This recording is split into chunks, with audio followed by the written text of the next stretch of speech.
देखो, वैसे तो ये फिल्म 1-2 साल पहले अनाउंस कर दी थी। उसका नाम पहले VD18 होने वाला था। और ये फिल्म के चर्चे कुछ बहुत सालों से थे, मैं ऐसा बोल सकता हूँ, लाइक 2020 21 बहुत साल तो नहीं हुए। तो उस हिसाब से अगर हम देखें तो ये फिल्म का टाइटल पहले VD18 था।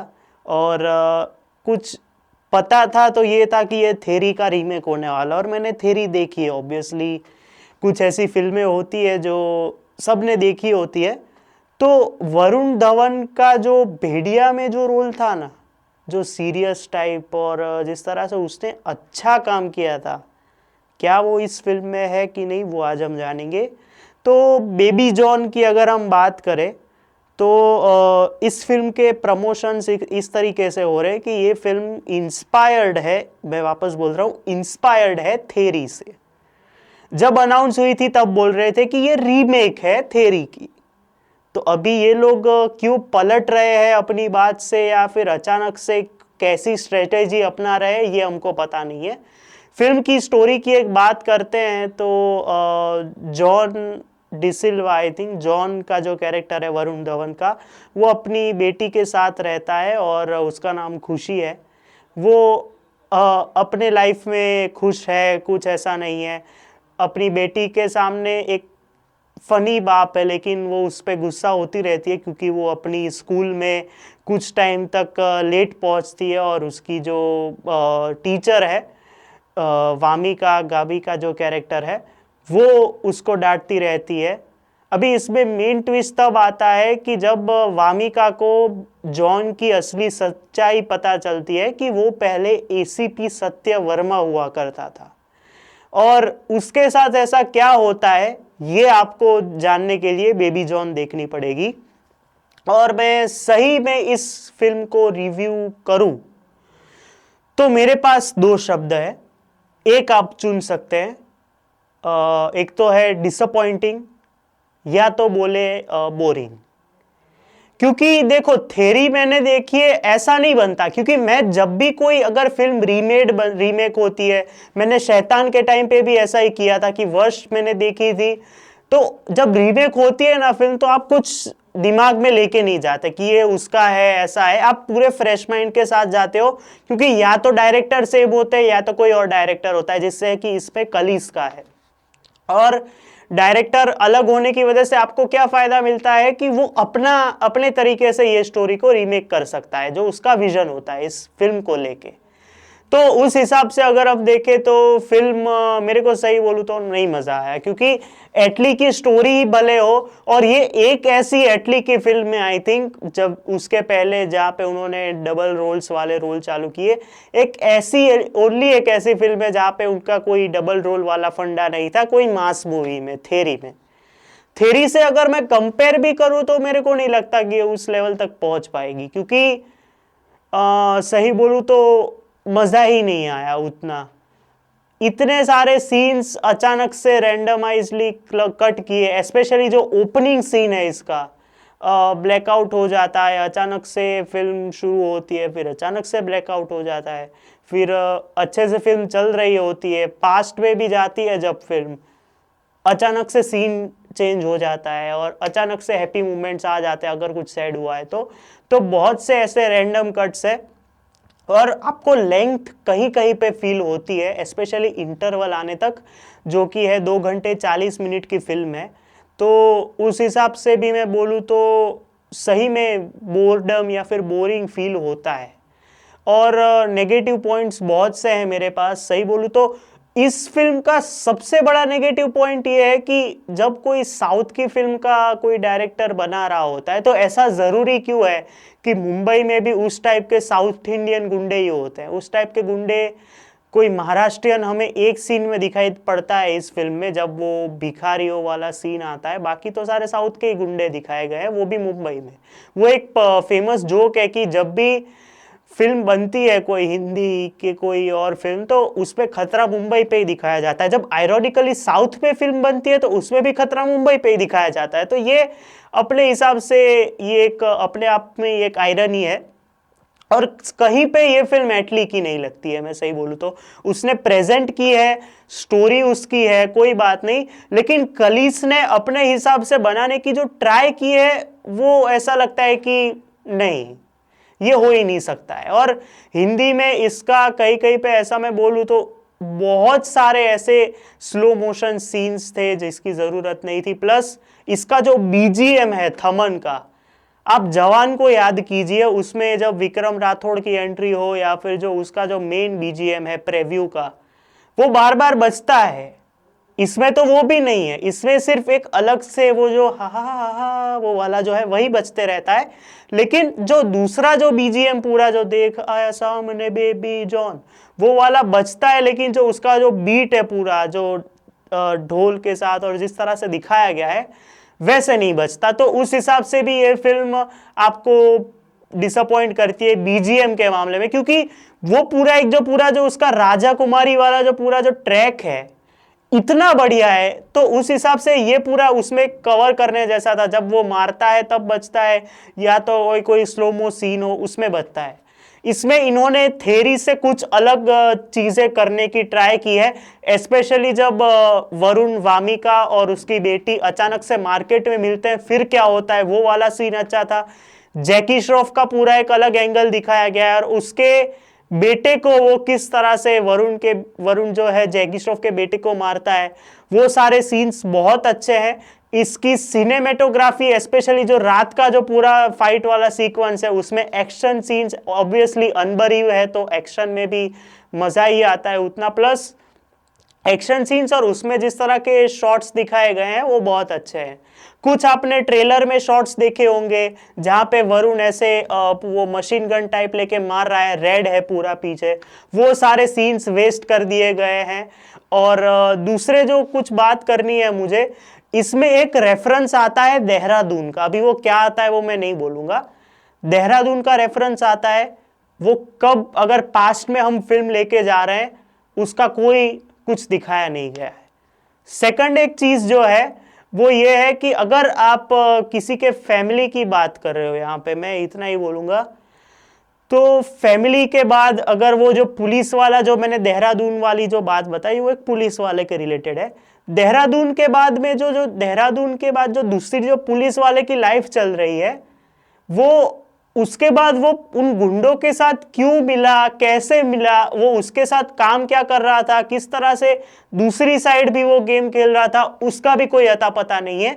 सेम विथ जाकिर हुसैन का जो सीन है, आई थिंक जाकिर हुसैन ही नाम है उनका, जो फर्जी में सेतुपति के सामने सामने थे, तो उनको अचानक से जो डेप्यूटी कमिश्नर आई थिंक बना दिया गया, वो किस तरह से हुआ, वो सारी चीजें हमको थ्योरी में अच्छे से दिखाई गई थी। यहां पे ऐसा लगता है कि वो है, आप लोग समझ लो, तो इस तरह से दिखाया गया तो कि जो आपको सेंसलेस लगता है।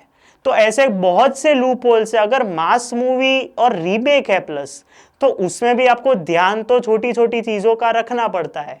इसमें आपने अलग अलग चीजें ट्राई की, सोशल मीडिया प्लेटफॉर्म्स को यूज किया जिस तरह से। और सबसे बड़ा इसका नेगेटिव पॉइंट है कि जहां पे थ्योरी में 80% सीरियस रोल का था थालापति का, यहाँ पे 85% वरुण धवन के हाथ में कॉमेडी दी गई है, 5% ही उसको सीरियस रखा गया है कि जो सबसे बड़ा मेन पॉइंट है वो उसको छोड़ देता है। और सही बोलूं तो आपने भले ही जहां पे बोला कि मैं बेबी फेस असेसिन चाहता था, एटलीस्ट सर आपने मेरे को बेबी फेस असेसिन में ऐसे ही कोई चाहिए था, एटलीस्ट बेबी फेस असेसिन में बाद में और पहले में भी थोड़ी सीरियसनेस अगर होती कॉमेडी के साथ। जो पूरा जो एक थ्योरी में सीक्वेंस है जहाँ पे थलपति विजय टीचर बन के वो गुंडों को मार रहे हैं, उसमें भी इसमें सीरियसनेस नहीं है। तो सीरियसनेस होनी चाहिए थी एज अ पुलिस ऑफिसर। वो आप सिर्फ रेप वाले सीक्वेंसेस में दिखा रहे हो तो वो बहुत ही फिर लगता है कि यार नहीं, वो नहीं फील आ रही। और मास मूवी में ये फिल्म मेरी तरफ से तो डिसअपॉइंटमेंट लगती है। परफॉर्मेंसेस की बात करें तो आई एम सॉरी टू से, लेकिन वरुण धवन इस फिल्म के लिए परफेक्ट मिसफिट है। क्योंकि कॉमेडी में भी वो जो मैं तेरा हीरो और जुड़वा 2 वाली कॉमेडी है, एक तरीके से देखे तो उनके पॉजिटिव में ये है कि उनको सबसे पहला बॉलीवुड में टाइटल कार्ड मिला है इस फिल्म के थ्रू। अगर वो यूज करेंगे आगे तो अच्छा होगा। लेकिन हमने जो भेड़िया, अक्टूबर तो पूरी अलग ही फिल्म हो गई, भेड़िया और सिटाडेल में जो वाला जो सीरियस वरुण देखा था वो इसमें मिसिंग है। इसमें उसको कॉमेडी और कुछ ज्यादा ही चॉकलेटी हीरो के रूप में पेश कर दिया, जो एक सबसे बड़ी गलती थी मैं इस फिल्म की वो बता सकता हूं। कीर्ति सुरेश को एक दो सीन के लिए और अच्छी टाइमिंग के लिए रखा है, उनका काम ठीक ठाक है, बाकी उनको भी वेस्ट किया गया है।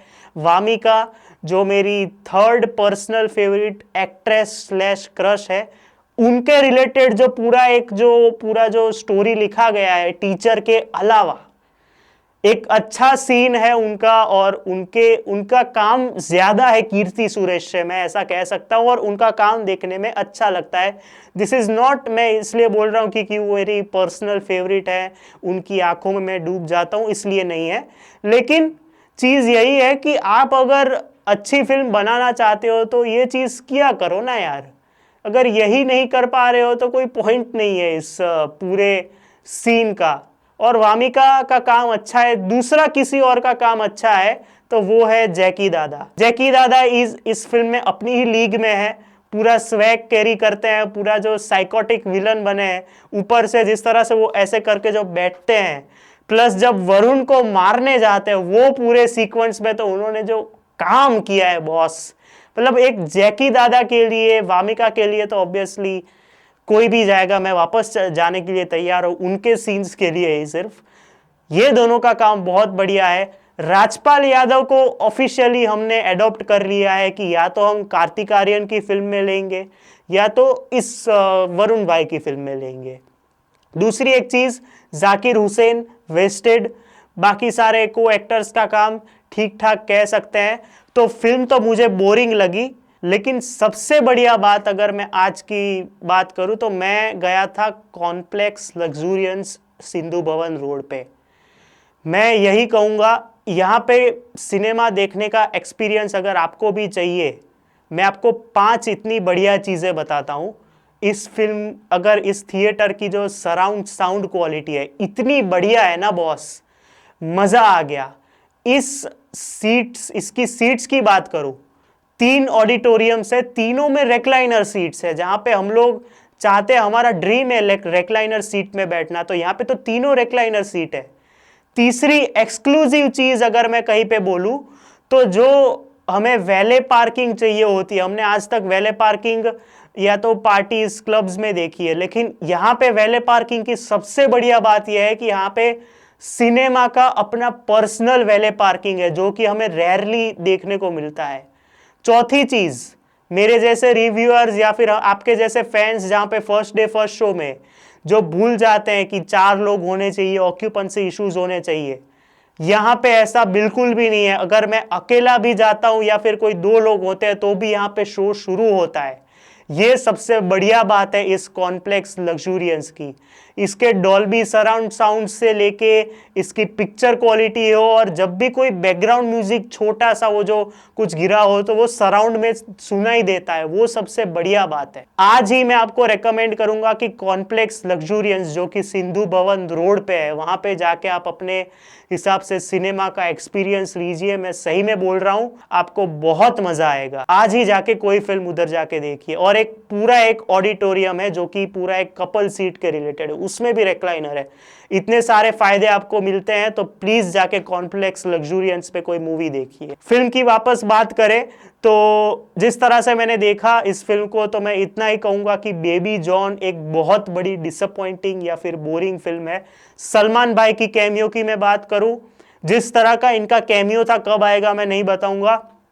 इस फिल्म को अगर हम देखें, ये जिस तरह का कैमियो था, ये शायद एटली के फिल्म के साथ मर्ज हो सकता है। अगर नहीं होता है और कलीस ही बनाते हैं सलमान भाई के साथ फिल्म, तो प्लीज़ ये फिल्म होनी चाहिए, क्योंकि वो कैमियो एक तरफ है, पूरा बेबी जॉन मूवी की बात करें और उसके अलग तरफ है। तो प्लीज़ ये कैमियो बनाइए, और इसके ऊपर पूरी फिल्म बननी चाहिए। एक्चुअली पूरा जो एक्शन सेट दिखाया था, और भाई का स्वैग तो है ही ऑब्वियसली, तो प्लीज उसके ऊपर फिल्म बनाइए, वरना कोई पॉइंट ही नहीं था इस कैमियो का। दूसरी साइड बात करूं तो क्योंकि ऐसे टाइम पे फिल्म में ये कैमियो आता है कि कोई ज़रूरत ही नहीं थी। अगर फिल्म बनती है इसके ऊपर तो बहुत बढ़िया बात है। तो बेबी जॉन एक डिसअपॉइंटिंग रीमेक है, या फिर मैं बोलूँ ऑब्वियसली इंस्पिरेशन है, जैसे कि इसके मेकर्स दावा कर रहे हैं थेरी का। जिन्होंने थेरी नहीं देखी है उनको शायद अच्छी लग सकती है, मास मसाला एंटरटेनमेंट लग सकती है। बाकी तो जिन्होंने देखी भी नहीं है, मैंने कुछ फिल्में ऐसी भी है जो नहीं देखी है और फिर भी उसका रीमेक बनता है तो मज़ा आता है। लेकिन डिसअपॉइंटिंग मैं इतना ही बोलूँगा। मेरी तरफ से इस फिल्म को 2.5 स्टार्स आउट ऑफ 5। आपके ऊपर है आपको फिल्म कैसी लगी, ये मेरा ओपिनियन है जो कि मैंने इस रिव्यू के थ्रू बताया। आप अपना रिव्यू बताइए मुझे। वीडियो को लाइक शेयर और सब्सक्राइब कर देना। कल से वापस टॉप 10 शुरू करेंगे हम। तब तक के लिए बाय।